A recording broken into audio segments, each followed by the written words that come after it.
Hi everyone, welcome to Dhaka Online School. This is your teacher Sultan Mahmoud, and today we're going to take a session for the students of class 7, and the subject is English, first paper. So let's get started.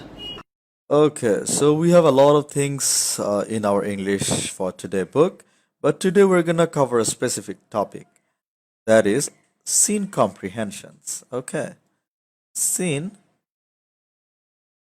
comprehension. Please ignore my handwriting. I know it's kind of messy.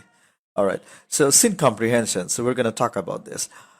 For From our English second paper book, we will get two scene comprehensions. Okay.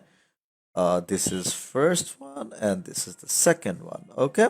Two scene comprehensions. And from one of the comprehensions, we're gonna get MCQs, and from the second one, we're gonna get question answers. Okay. So we're not gonna discuss about this today. We're gonna only discuss about the MCQ, the one where we're gonna get MCQ. Okay. All right. So this MCQ part will carry around 5 marks. Okay, 5 marks. So you will be given 10 questions. Each question's gonna carry 0.5 marks. And 0.5 into 10, that gives you 5. Okay. All right. And in order to do this MCQ properly and effectively, what's important is you need to learn vocabulary. Vocabulary. Okay, so this MCQ is directly related to vocabulary. And when I say vocabulary, means synonyms, especially synonyms. Yes, of course, antonyms is also important. Parts of speech is also important, but synonyms, this is a thing that mostly covers this part. And you will get general questions as well. Okay, so this is just a quick overview that we're gonna cover today. And in order to get the clear picture of everything, we're gonna start with a comprehension, a scene comprehension. And there are a lot of there are a lot of comprehensions out there in our book. We're gonna cover a specific one. Okay, let's go and check it out.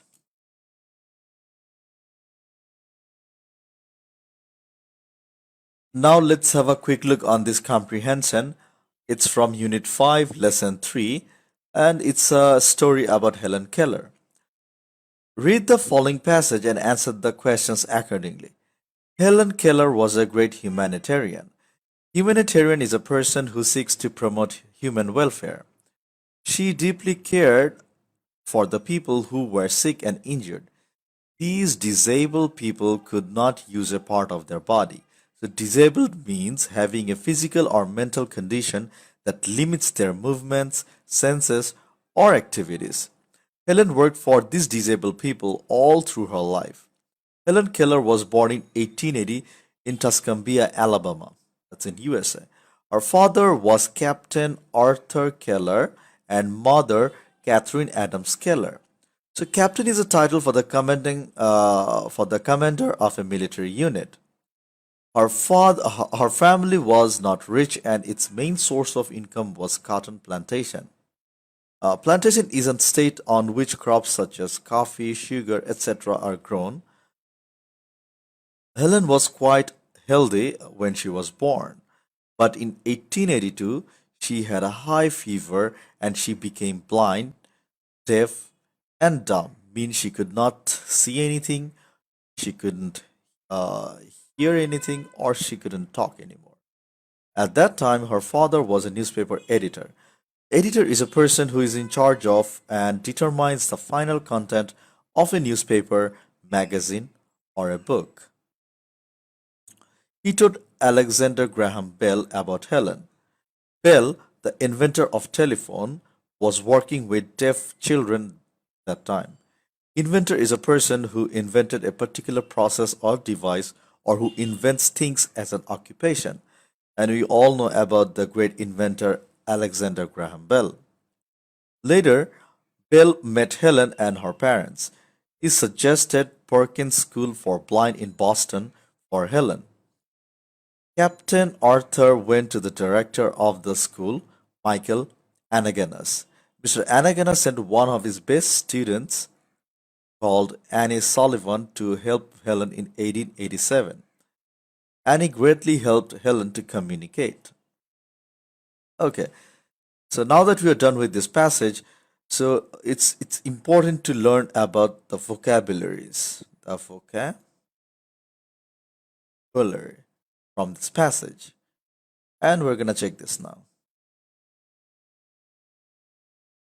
Like I said, it's gonna be always beneficial to you guys if you can learn as many as synonyms as possible. So since this chapter is very short, so I've got only a few vocabularies, synonyms, of course. So let's check it out. For number one, great. So for great, you can also say prominent, distinguished, celebrated, noteworthy. There are other synonyms as well. You guys can find those on Google or dictionary. And like I said, it's going to be very beneficial for you guys if you can learn as many as vocabularies. Okay. All right. Moving on. Number two, humanitarian. You could also say philanthropist, good Samaritan, benefactor. Uh, these terms are really important, and if you guys go and check local newspaper or other medias, you will get these words very frequent. Deeply, for deeply, you could also say greatly, intensely, profoundly. So these synonyms, these are very much related to this passage. See, a single word can have different meanings, several meanings. Okay, and for answering the questions properly, you need to choose those answers. I mean, those synonyms which are related to your passage. Okay. Moving on, number four, injured, hurt, wounded, damaged, maimed. Okay, all right. So, like I said earlier, you could also use you could also learn other vocabularies. And if you really want to learn, then there are a lot of things out there on internet and your dictionary as well. And to learn vocabulary, definitely you must use a dictionary. I mean, a proper dictionary. Okay. Number five, disabled. And for disabled, it's offensive. The word disabled itself is offensive to many people out there. So what general people these days now prefer is they instead of calling disabled people, they like to refer people as differently abled people. Okay, because disabled means that sounds kind of offensive and negative to some people. Just imagine, let's say I'm blind. Okay, I'm blind, and if somebody directly calls me blind, that's gonna be pretty much offensive, right? Or it might be hurtful to some people. So instead, we could use differently abled. Okay, all right. Moving on, main. So for main, you can also use primary, prime, fundamental, principal in some cases. Okay, all right. Income. So the meaning of income varies from person to person. Let's say if you own a business, then for income, that could be your revenue, means your sales or something. And if you are employed in a company or something, then you can get salary. Okay, but in general, you could also say for income earnings. Number eight, quite. This is pretty much simple, fairly, moderately, relatively, comparatively. Quite has some other meanings as well. You can go and check it out, but these are the meanings which are directly related to our passage. Number nine, suggest, propose, recommend, advise, urge. For best, you could also use finest, greatest, foremost, and last but not the least, help, to assist, aid, guide. Okay. So, in order to use these vocabularies properly, I think you better go through the text once again and check if whether which one of the followings are directly related or related to the context. Okay, this is very important because we cannot use a single synonym or something in all the text in all the places. Okay, so they have individual categories in which we can use this. Okay, All right, so now that we are done with our vocabulary part, the passage part, now let's go and check out some MCQs. Choose the best answer from the alternatives.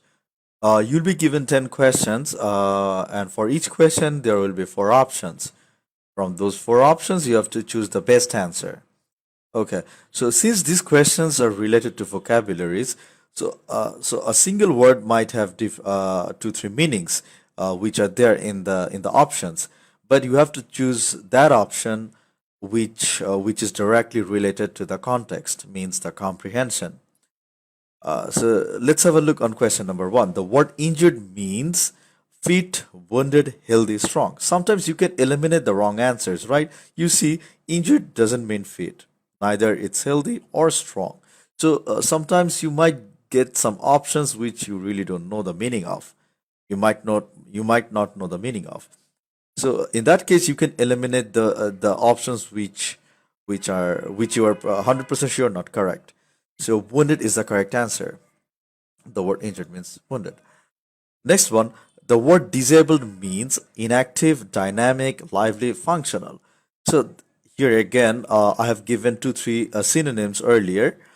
So here you have completely different synonyms: inactive, dynamic, lively, functional. So then again, just like number one, you can eliminate the answers which you are 100% sure not correct. So let's say dynamic. No, it's not dynamic for disabled. Lively, not not close enough. Functional, also not close enough. Inactive, yeah, inactive could be the closest answer we can consider. So the word disabled means inactive here, and we are considering all the matters in accordance with the context. The word quite means little, faintly, perfectly, fairly. So this quite word, it has a lot of uses, okay, and two, three meanings. I mean, it can be used in different contexts, like I said earlier. So, if you consider the passage and if you go through the passage once again, the word fairly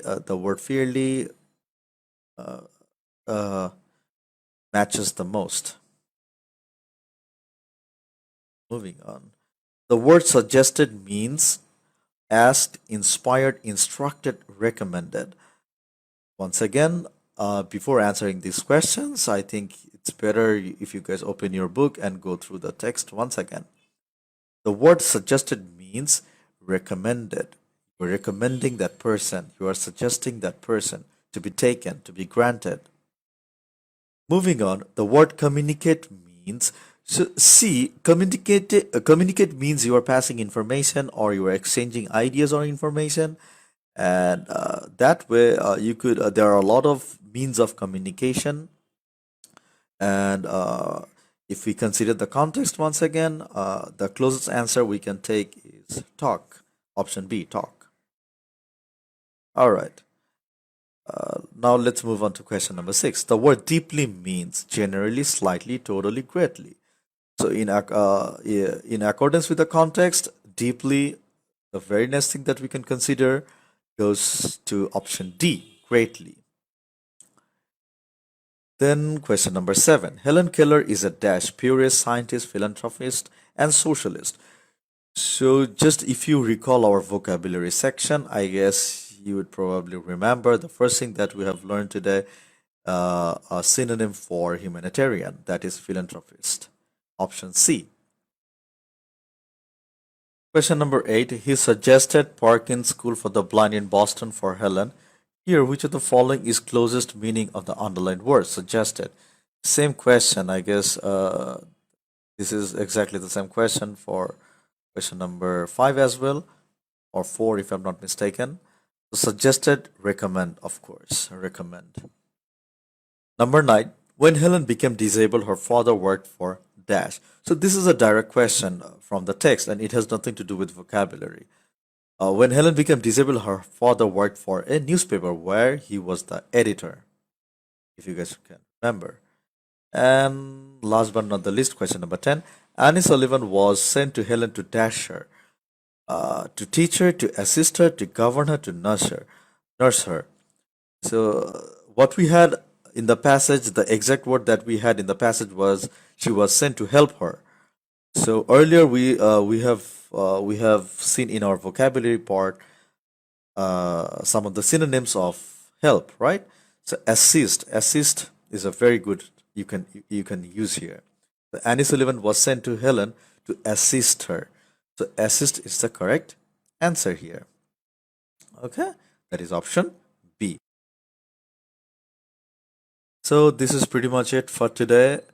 You guys practice as much as possible at home during this lockdown, and I will see you guys next time. Till then, take care and bye bye.